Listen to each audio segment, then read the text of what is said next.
Ini kisah 3 orang lelaki.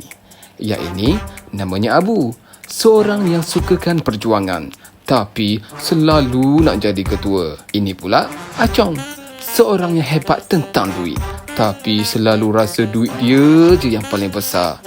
Dan ini namanya Sing, seorang yang petah berkata-kata tapi apa yang dia cakap semua orang kena ikut. Walaupun mereka kenal antara satu sama lain, tapi perangai mereka tak ubah seperti anjing dengan kucing.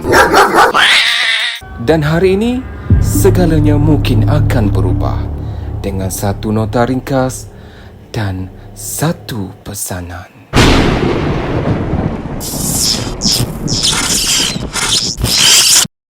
Mereka tidak tahu bagaimana mereka tiba. Hanya sedar di suatu tempat yang asing, kosong dan sepi.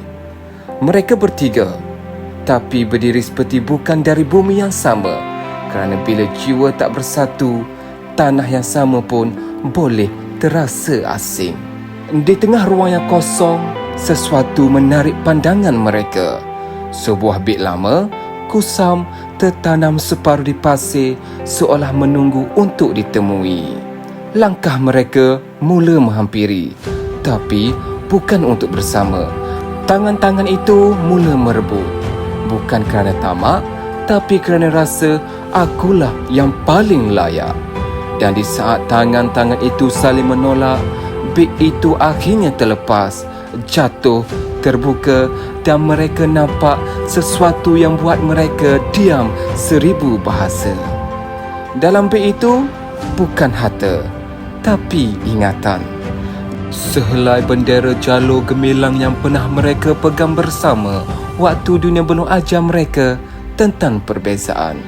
Sekeping gambar, kecil, tapi cukup untuk ingatkan siapa mereka sebelum masa memisahkan.